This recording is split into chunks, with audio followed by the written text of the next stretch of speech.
Here, last example. A cold day in Fairbanks, the temperature stood at 12 degrees below zero at 2 p.m. All right, so let's start off with this. If they say 12 degrees below zero and I wanted to assign a signed number to represent that temperature, what would I write? -12. Negative 12. So negative 12 degrees is the temperature in Fairbanks, Alaska at 2 p.m. Over the next 5 hours, the temperature rose 4 degrees, dropped 2 degrees, rose 5 degrees, dropped 1 degree, and finally dropped 3 degrees. So kind of like the bank problem, we're going to be getting bigger with the deposit, get less with the withdrawal. Here, we're going to get bigger when the temperature rises, get smaller when the temperature drops, right? So if we look at what happened, the temperature rose 4 degrees, that means it's 4 degrees more. Then it dropped 2 degrees, that means it's 2 degrees less. Subtracting for dropping, adding for rising. Rose 5 degrees, so plus 5. Dropped 1 degree, that's minus 1. And finally, it dropped 3 degrees.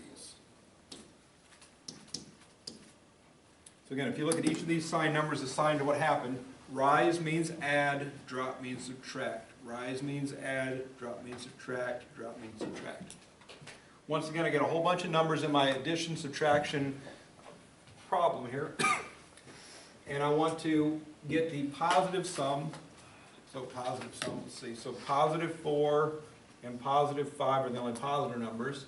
And my negative sum, negative 12, negative 2, negative 1, negative 3. So if I add up my positives, 4 plus 5 is equal to 9. That's positive 9 degrees, right? If I add up my negative numbers, I have 12 and 2 and 1 and 3, which makes 18 degrees, and that's a negative, right? So all the positives make a positive result, all the negatives add to make a negative result. I'm left with a 2-number sentence here. And again, I make the decision add or subtract based on signs. The signs are different, so I subtract. 18 minus 9 is 9. 18 is bigger, so negative 9 degrees is the temperature at 7 p.m.